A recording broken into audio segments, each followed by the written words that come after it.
은혜 받으실 하나님의 말씀은 히브리서 10장 37절에서 39절, 히브리서 10장 37절에서 39절까지 말씀이 되겠습니다.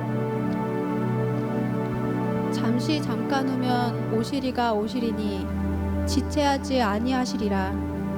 오직 나의 의인은 믿음으로 말미암아 살리라. 또한 뒤로 물러가면 내 마음이 저를 기뻐하지 아니하리라 하셨느니라. 우리는 뒤로 물러가 침륜에 빠질 자가 아니요 오직 영혼을 구원함에 이르는 믿음을 가진 자니라. 아멘.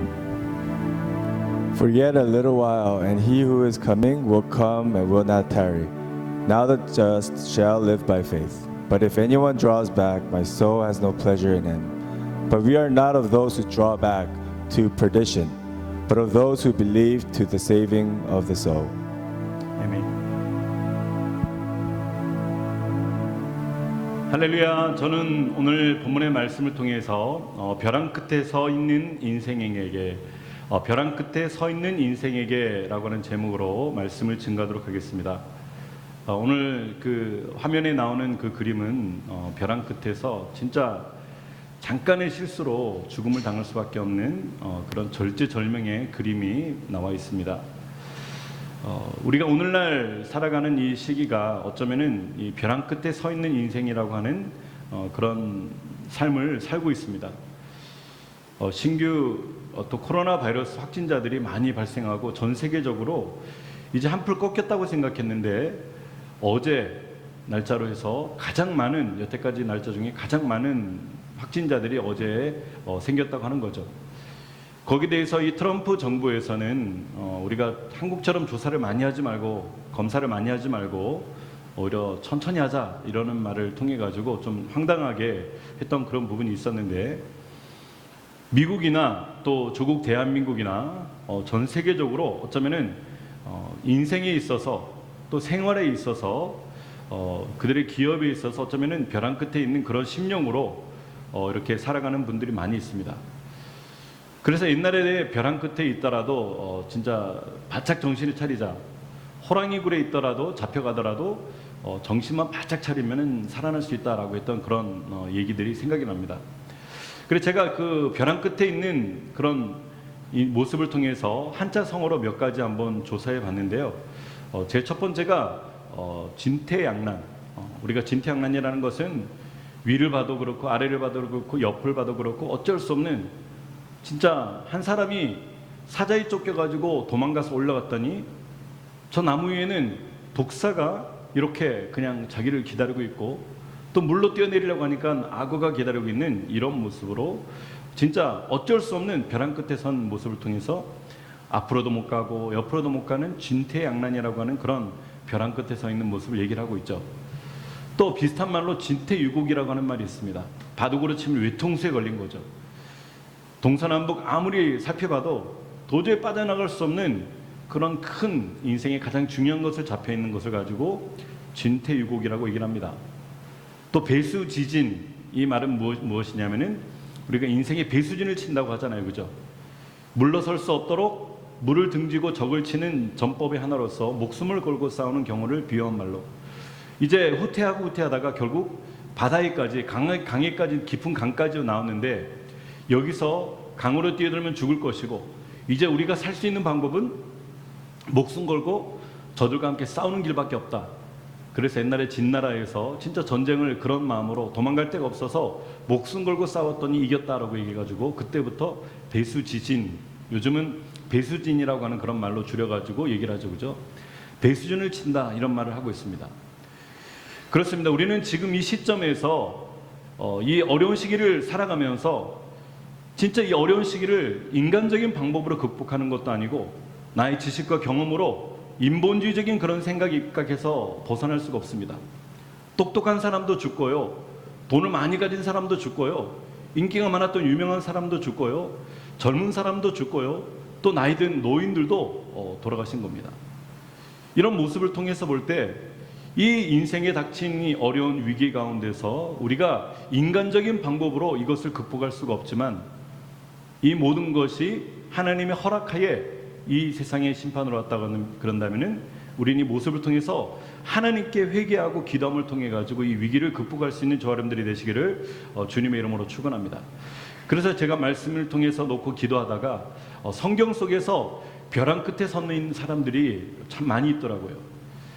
위인들을 보면은요, 전부 다 인생의 벼랑 끝에 서 있던 사람들입니다. 그걸 제가 일일이 다 이렇게 열거하게 되면은 아마 오늘 밤을 새워도 다 못할 겁니다.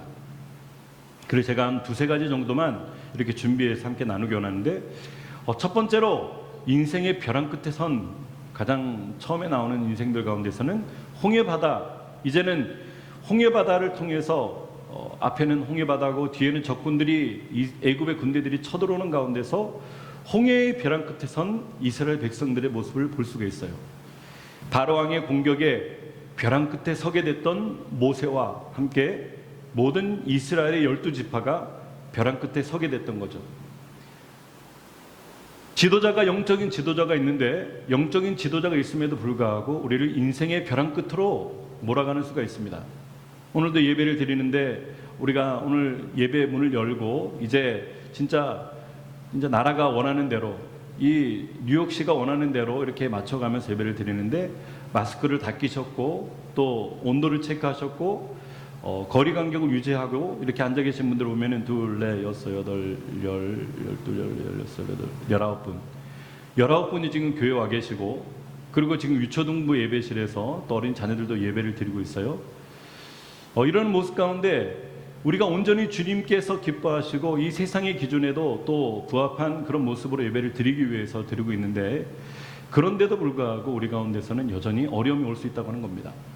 오늘 모세가 영적인 지도자였고, 그는 기도의 사람이었었고, 하나님의 음성을 듣고 또 말하고 서로 오가는 그런 은혜가 있었던 사람이었었지만은, 결국 모세를 따라고 왔는데 결국 벼랑 끝에 매달리게 됐던 거죠. 진짜 풍전등화의 모습으로, 진퇴양난, 진퇴유곡, 배수지진의 그런 모습으로 지금 벼랑 끝에 서 있는 것입니다. 바로가 가까이 올 때에 이스라엘 자손이 눈을 들어 본즉 애굽 사람들이 자기 뒤에 미친지라. 이스라엘 자손이 심히 두려워하여 여호와께 부르짖고, 그들이 심히 두려워했다. 자기 뒤에 보니까 애굽의 군대들이 미쳤는데, 애굽의 특수한 군인들, 말 그대로 특수부대가 와가지고 말과 병거를 타고 창을 들고 활을 들고 와가지고 이제 불을 지르고 죽이려고 이제 늑대같이 달려드는 거예요. 그때 이제 이스라엘 백성들의 반응을 봅시다. 우리가 위기에 처하고 문제가 생겼을 때 우리가 어떤 반응을 우리가 하게 될까? 오늘 지도자를 통해서 출애굽을 하고 10가지 대재앙을 통해 가지고 이스라엘 백성들이 이제 이 땅에 넘어와서 이제 자유를 찾아가지고 나가는 그 시점에서 처음으로 어려움이 바로 이 홍해바다라고 하는 벼랑 끝에 서게 됐을 때 그들의 반응은 어땠을까요? 우리 다 같이 한번 출애굽기 14장 11절 다 같이 읽어볼까요? 시작. 그들이 또 모세에게 이르되 애굽에 매장지가 없으므로 당신이 우리를 이끌어내어 이 광야에서 죽게 하느냐? 어찌하여 당신이 우리를 애굽에서 이끌어내어 이같이 우리에게 하느냐? 아멘. 애굽 사람들의 반응은, 야, 공동묘지가 없어가지고 우리를 여기까지 끌어내어가지고 광야에서 죽게 하느냐? 우리가 죽을 장소가 부족해가지고 여기를 우리의 무덤으로 만들려고 하느냐? 어찌하여 당신이 우리를 애굽에서 이끌어내어서 이같이 우리에게 하느냐?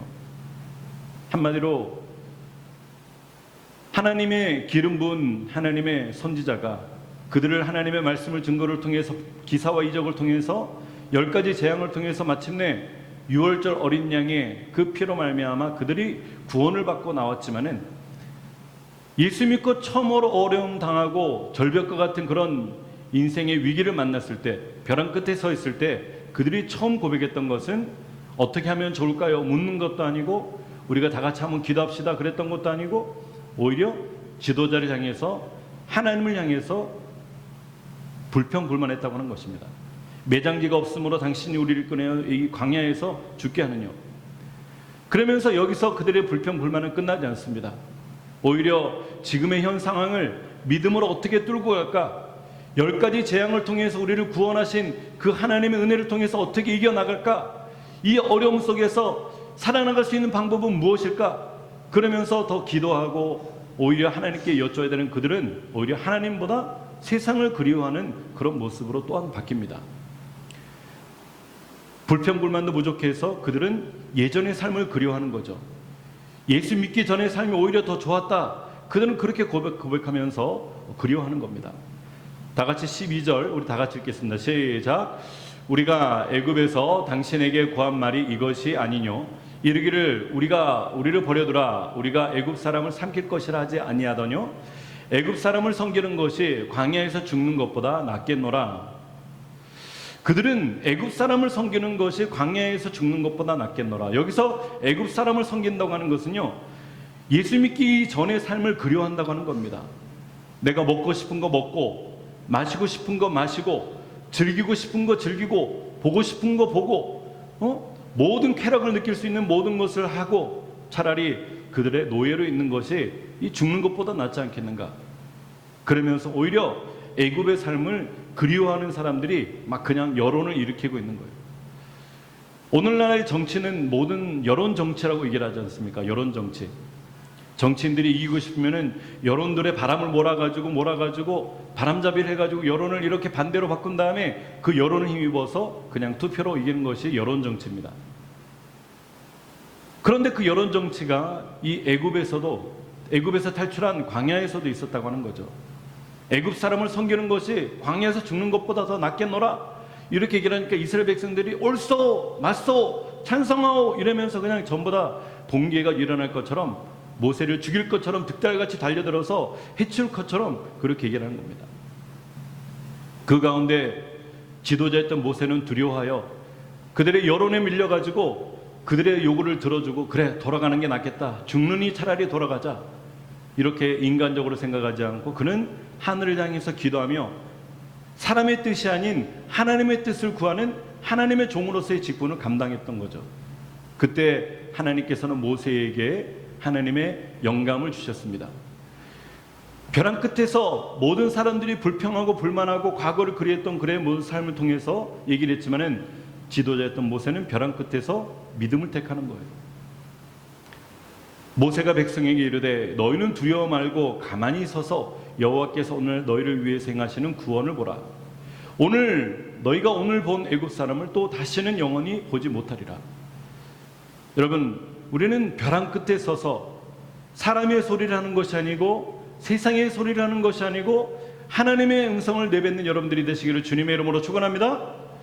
그저 여기저기에 어렵다, 힘들다, 죽겠다, 망한다, 못 살겠다, 괴롭다, 진짜 우울하다 이런 말들이 들려올 때 단 한 사람이라도 나아가서 아닙니다. 하나님은 이 가정을 통해서 우리 가운데 주시려고 하는 놀라운 것이 있습니다. 우리가 더 기도합시다. 더 용기를 냅시다. 더 힘있게 나아가 봅시다. 하나님을 바라보는 자에게 희망이 있습니다. 오히려 위기가 기회가 되는 역사가 나타날 줄 믿습니다. 그렇게 위기를 극복을 희망을 선포하는 저여러분들이 되시기를 주님의 이름으로 축원합니다. 우리는 그래서 두려움을 택할 것이 아니고 우리는 믿음을 택하는 저여러분들이 되어야 됩니다.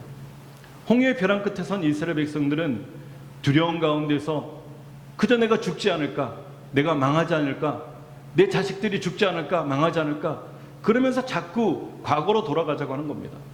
믿음은 없습니다. 하나님은 없습니다. 그들의 안중에는 오직 현실을 통해 가지고 인간적으로 살고자 하는 목적이 있는 것입니다. 지금 이 시대를 살아가면서 어려운 시기를 닥쳐 있지만은 우리도 자칫 잘못하면은 인간적인 생각에 국한될 수가 있다고 하는 겁니다. 지금이 어려운 시기입니다. 팬데믹 상황입니다. 공황 상태와 같은 이런 전 세계가 멈춰버린 이런 어려운 상황인데 여러분 이 상황은 반드시 머지않아서 통과될 것을 저는 믿습니다. 할렐루야. 그런데 이 시기가 어려움이 왔다고 해가지고 그냥 하나님을 바라보지 못하고 인간적인 생각만 하게 되면 안 되는 거죠. 분명히 앞으로는 이보다 더 큰 어려움이 올 것입니다. 마지막으로 가면 갈수록 더 큰 환난이 임할 것입니다. 더 큰 괴로움이 임할 것입니다. 우리는 그때마다 우리는 계속해서 인간적으로 생각하기를 원한다고 한다면은 하나님께서 그를 믿음의 사람으로 인정하지 않는 거죠. 두려움을 택할 것이냐, 믿음을 택할 것이냐. 우리는 날마다 두 개의 손잡이를 잡고 하루하루를 살게 된다. 하나는 두려움의 손잡이요, 하나는 믿음의 손잡이다. 바로 헨리 비처라고 하는 신학자가 이와 같이 얘기를 했다고 하는 것입니다. 오늘 홍해의 벼랑 끝에 선 이스라엘 백성들이 두려움을 택했지만은 우리는 믿음을 택할 수 있는 여러분들이 되시기를 주님의 이름으로 축원합니다. 두 번째로 보면은요, 벼랑 끝에 선 사드락과 메삭과 아벳느고의 얘기가 나오는 거죠. 다니엘의 세 친구로 유명하지만 다니엘도 독립된 객체로서의 그런 역사가 있고 그의 세 친구 사드락과 메삭과 아벳느고도 다니엘 못지않게 그런 신앙을 지킨 믿음의 사람으로서의 독립적인 그런 간증이 있는 것입니다. 다니엘의 간증도 중요하지만 오늘 본문을 통해 가지고 그들의 인생 가운데 불구덩이 속에 들어갈 수밖에 없는 벼랑 끝에 서게 된 모습을 우리는 볼 수가 있어요. 그러면서 너희가 하나님을 예배하지 않고 나를 예배하면은 내가 불구덩이 속에서 건져주겠다. 내가 죽음을 막아주겠다. 이것은 바로 예배를 가운데 두고 세상과 하나님과 두려움과 믿음의 실랑이를 하고 있는 장면입니다. 세상은 참된 예배를 끊임없이 가로막습니다. 신령과 진정으로 드릴 수 있는 예배, 마음과 뜻과 정성을 다해서 드릴 수 있는 예배, 생명을 바치면서 하나님 앞에 드릴 수 있는 예배, 모든 것 헌신해서 드릴 수 있는 예배를 통해 가지고 끊임없이 방해합니다. 여러분, 예배를 방해하는 일들이 생기는 것은요, 환경을 통해서 오는데 그 환경은 이 공중권세 잡은 악한 자들을 통해서 오는 거죠. 오늘도 가정에서 예배를 드리는 분들, 교회에서 예배를 드리는 분들, 여러분들은 성공하신 겁니다. 왜? 사단 마귀는 우리를 예배하지 못하게 하면서 일을 만드는 거예요. 갑자기 가정에 문제가 생기고 갑자기 일터에서 문제가 생겨가지고 이 시간에 예배를 온전히 드리지 못하는 그런 것들은 안타까운 거예요. 그냥 인간적인 생각으로 치부할 수 있겠지만 영적으로 생각하면은요, 사단 마귀가 예배를 가로막는 그런 영적 전쟁의 그런 시점인 것입니다. 여러분들은 가정에서나 교회에서나 철저하게 예배를 지키는 여러분들이 되시기를 주님의 이름으로 축원합니다. 아멘입니까? 아멘. 이것이 마땅한 주의 자녀된 우리의 도리요, 십자가에서 날 위해 죽으신 예수 그리스도를 향하는 그 믿음의 중심의 도리라고 하는 것입니다. 사단 마귀는요, 참된 예배를 끊임없이 가로막습니다. 예배를 드리려고 하면은 방해하는 겁니다. 생활 환경만 우리를 공격합니까? 내 자신도 공격을 하잖아요. 내가 새벽에 깨어서 기도하려고 그러면은 자꾸 피곤함을 더해주고 졸음을 더해주고 힘든 것을 더해줘가지고 기도하지 못하게 만들고 예배하지 못하게 만들고 자꾸 인간적인 생각이 돌면서 온전히 예배 자리로 나오지 못하게 만드는 겁니다. 다니엘서 3장 5절에는 너희는 나팔과 피리와 수금과 사명금과 양금과 생황과 및 모든 악기 소리를 들을 때에 엎드려 느부갓네살 왕이 세운 금신상에게 절하라. 세상에 절하라. 세상의 왕에게 절하라. 세상을 주관하는 세상의 최고의 왕에게 절하라. 바로 이 금신상에 절하라고 하는 것은 오늘날 하나님에게 절하지 말고 세상에게 절하라고 하는 사단 마귀의 적그리스도의 계략인 것을 우리는 볼 수가 있습니다. 누구든지 엎드려 절하지 아니하는 자는 즉시 극렬히 타는 불무에 던져 넣으리라 하며, 여러분, 앞으로 머지않은 세대는요, 우리를 공격하고 우리를 통해 더욱 예배를 방해하며 이제는 교회 나오고 못 나오고의 문제가 아니고 이제는 예배조차 못 드리게 하는 그런 악한 상황이 우리 가운데 다가올 수 있습니다. 그때 누구든지 엎드려 절하지 않은 자는 즉시 극렬히 타는 풀무에 던져 넣으리라. 이것을 여러 가지로 해석할 수가 있지만은 우리가 원하든지 원하지 않든지 세상은 우리를 통해서 끊임없이 세상을 예배하게 만들고 세상의 주관자 어둠의 영, 세상을 통해서 이끄는 공중권세 잡은 악한 사단을 예배하게 만드는 시대를 만들고 있습니다. 우리는 이런 마지막 때를 살아가면서 영적으로 분별력 있게 깨어있는 여러분들이 되시기를 주님의 이름으로 축원합니다. 목숨 걸고 참된 예배를 지킬 수 있을까? 오늘 다니엘과 세 친구, 다니엘을 제외한 사드락과 메삭과 아벳느고는요, 온전히 느부갓네살 왕의 그 으름장에도 온전히 눈 하나 까딱하지 않고 우리는 예배하지 않겠습니다. 우리는 당신을 예배하지 않겠습니다. 목숨 걸고 그들은 예배를 지키는 모습을 볼 수가 있어요. 누구를 예배하는 건요? 하나님을 예배하는 것. 내 인생의 예배는 오직 하나님을 향해서 예배하는 것이지 그 세상 어느 누구도 예배하지 않겠다고 그들은 얘기를 하는 겁니다. 그때 이제라도 너희가 예배하였다가 언제든지 나팔과 이렇게 엎드려서 절하면 좋거니와 너희가 만일 절하지 아니하면 즉시 극렬히 타는 풀무 가운데 던져 넣을 것이다. 그런데 그들은 얘기를 합니다. 하나님이 우리를 건져주실 것입니다. 하나님께서 우리를 지켜주실 것입니다. 당신의 신보다 강한 우리의 신이 하나님께서 우리를 지켜주실 것입니다. 하지만 그렇게 하지 아니하실지라도 왕이여, 우리가 왕의 신들을 섬기지도 아니하고 왕이 세우신 금신상에게 절하지도 아니할 줄을 아옵소서. 목숨을 담보로 그들은 예배를 지키겠다고 고백하는 겁니다. 여러분, 이 일이 여러분들에게 있을 때, 이 일이 저와 여러분들에게 있을 때 우리는 목숨을 버려서라도 주님을 택할 수 있는 그런 믿음을 섬기는 여러분들이 되시기를 주님의 이름으로 축원합니다. 아멘. ISIS라고 우리가 이슬람 스테이트, 그저 IS 무리들이 불과 얼마 전에 수많은 크리스찬들을 죽였습니다. 그들의 요구 조건은 너희 신을 믿지 말고, 너희 신을 섬기지 말고, 너희 신을 예배하지 말고, 너희 신께 기도하지 말고 자기의 신에게 절하고 자기의 신을 예배하고 자기의 신을 증언하며 자기의 신을 통해서 기도하라고 얘기를 했을 때 그것을 지키지 않는 자는 죽이겠다고 하는 거죠. 현실적인 모습을 통해서 그 위기를 탈출하기 위해서 그들은 잠깐 그렇게 하고 돌이켜서 회개하면서 예수님 믿고 섬길 수도 있었습니다. 일제 신사참배 때 우리나라가 그랬잖아요. 일본군들이 목숨을 담보로 해가지고 긴 칼을 휘두르면서 너희가 너희 신을 거부하면 살려주겠다. 교회들마다 목사들마다 전부 다 이렇게 신사참배를 하고 난 다음에 그리고도 하나님을 섬기는 그런 모습으로 있을 때 그 후세들이 회개하며 한경직 목사님이 엄청나게 회개하며 기도했던 그런 눈물의 기도를 기도하는 것입니다. 그런데 IS의 손길에 모두가 죽어갔습니다. 참수를 당하고 자기가 참수당하는 것도 부족해가지고 자녀들이 참수당하는 것을 보면서 괴로워하면서도 그들은 믿음을 지켰습니다. 철창 안에서 불에 타 죽으면서도 그들은 지켰습니다. 죽창에 수많은 사람들이 죽창을 던져가며 죽으면서도 그들은 지켰습니다. 하나님께서 구원해 주실 것입니다. 하지만 그리하지 아니하실지라도 나는 믿음을 지키겠습니다. 결국 사드락과 메삭과 아벳느고는 죽음을 넘어가지고 믿음을 선택했던 것입니다. 느부갓네살이 분했습니다.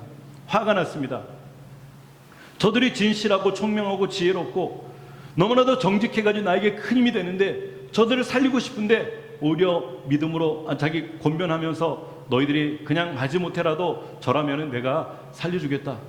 그런데 그리 아니하실지라도의 고백을 하게 되니까 화가 났던 거죠. 느부갓네살이 어떻게 화가 났습니까? 느부갓네살이 분이 가득하여 사드락과 메삭과 아벳느고를 향하여 날빛을 변하고 뭐라고요? 날빛이 변했다라고 얘기를 합니다. 벌겋게 상기돼가지고 명하면서 그 풀물을 뜨겁게 하기를 평일보다 7배나 뜨겁게 하라. 이제 사랑의 관계가 애증 증오의 관계가 돼가지고 7배나 더 뜨겁게 해가지고 그를 죽이라고 했던 것입니다. 그래서 그들은 결국 불 속으로 들어가서 죽을 수밖에 없는 그런 위기가 되었는데 믿음의 사람들은 벼랑 끝에서 믿음을 택했을 때 하나님께서 지켜주시는 놀라운 은혜가 임했습니다. 할렐루야. 벼랑 끝에 친구들을 구한 네 번째 사람, 벼랑 끝에 구한 네 번째 사람은 바로 우리 주 예수님이셨습니다.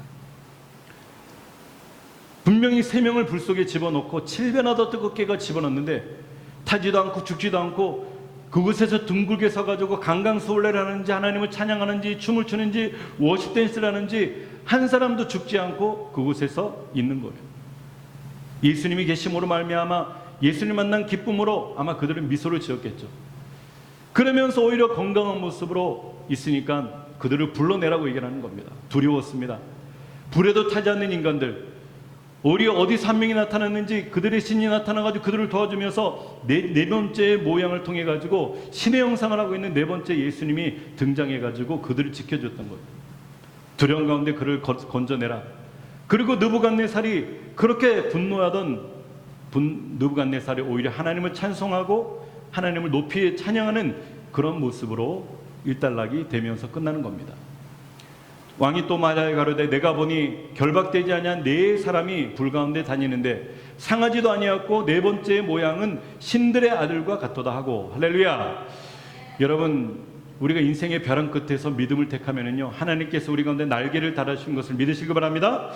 마지막 세 번째, 우리는 세상 속에 살아가면서 이와 같은 팬데믹의 상황에, 앞으로 더한 팬데믹의 상황에 우리는 벼랑 끝으로 내몰릴 때가 있습니다. 그때 우리는 생각하십시오. 하나님께서 나를 시험하시는구나. 아브라함을 통해 가지고 이삭을 번제로 드리려고 했을 때 그가 진짜 번제로 드리는지 안 드리는지 시험하는 것처럼 하나님께서 나의 믿음을 세워주기 위해서, 하나님께서 나의 믿음을 더 견고한 곳에 높여주시기 위해서 내가 온전히 어렵고 힘들 때마다 주님을 바라보고 예수님의 이름으로 부르짖으며 예수님의 능력으로 나아가서 이 위기를 극복하는가 안 하는가를 보기 위해서 하나님이냐 세상이냐, 예수님이냐 세상이냐, 성령님이냐 세상이냐의 시험을 우리 가운데 들이대는 겁니다. 다니엘도 지지 않는 사람이잖아요. 자기를 모함하고 죽이려고 함정을 만들었음에도 불구하고, 그는 동일하게 함정 만들었음에도 불구하고 그 방에 예루살렘으로 향하여 열린 창에서 전에 행하던 대로 하루 3번씩 무릎을 꿇고 기도하며 하나님께 감사하였다라고 얘기를 합니다. 이것이 바로 우리가 마지막 때에 하나님을 택해야 되는 그런 놀라운 은혜인 것입니다. 창세기 12장 1절에는요, 여호와께서 아브라함에게 이르시되 너는 너의 본토 친척 아비 집을 떠나 내가 내게 지시할 땅으로 가라. 본토 친척 집에 모든 것이 있는데 이 모든 것을 놓고 가면 나는 아무것도 없고 거지 같은 인생이 되는데, 아브라함은 믿음으로 순종합니다. 진짜 믿음이냐 가짜 믿음이냐의 시험이죠. 우리가 어려움을 당했습니까? 힘든 괴로움을 당했습니까? 힘든 시험을 당했습니까? 여러분, 우리는 더 큰 시험이 오기 전에 이 작은 시험을 통해서 순종하고 죽게 우리는 나아가야 되는 거죠. 뜻하지 않은 어려움을 당합니다. 뜻하지 않은 사고를 당합니다. 뜻하지 않은 문제를 만납니다. 뜻하지 않은 상처를 받습니다. 괴로움을 당합니다. 그럴 때 우리가 생각해야 되는 것은요, 내 스스로를 돌아보는 거예요. 하나님께서 나에게 신호를 보내셨구나. 내 자녀를 통해서, 내 가족을 통해서, 내 형제를 통해서, 내 부모를 통해서 나에게 신호를 보내셨구나. 내가 이제 깨어나야 되겠다. 내가 이제 돌이켜야 되겠다. 돌이켜서 정상적으로 나가야 되겠다. 우리는 그렇게 깨닫고 나오는 것입니다. 왜? 더 큰 시험이 오기 전에 작은 시험이 왔을 때 우리는 하나님의 음성을 깨닫고 순종해야 됩니다. 창세기 22장 12절에는 아브라함이 이삭을 드리는 모습에서 죽기까지 순종했던 그런 아름다운 모습을 볼 수가 있습니다. 이 모든 모습을 통해서 볼 때 우리가 벼랑 끝에 내몰릴 때 믿음을 선택하게 되면 결국 무엇입니까? 그 믿음 뒤에는 날개가 있다고 하는 것입니다. 우리는 절대로 절벽 아래서 떨어지지 않습니다. 절벽 아래에 떨어지면서 하나님께서 우리 가운데 날개를 붙여주십니다.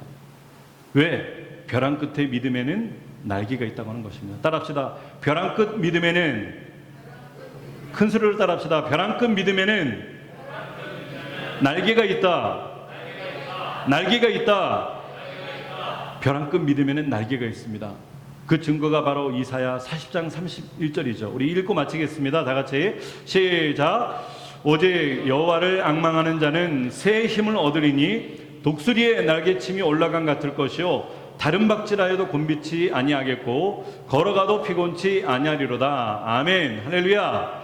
여러분이 어려운 시기를 통해 가지고 벼랑 끝에 선 믿음의 사람들이 모두가 믿음을 택했을 때 우리 하나님께서 날개를 달아주셨고 그 날개를 가지고 하나님의 위대한 일들을 감당했습니다. 오늘날 우리도 동일한 현실을 살고 있습니다.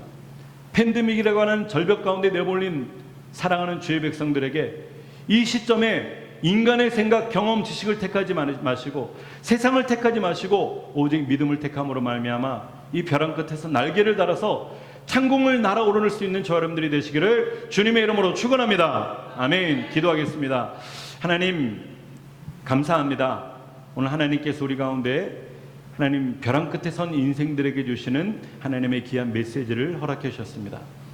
오늘 이 어려운 시점에 아버지, 우리가 세상을 바라보지 않고 인간을 바라보지 않고 세상의 주관자를 바라보지 않으며 전지전능하신 만왕의 왕 되신 우리 구주 예수님만 바라보며 주님과 동행하는 우리 모두가 될 수 있도록 역사하여 주옵소서.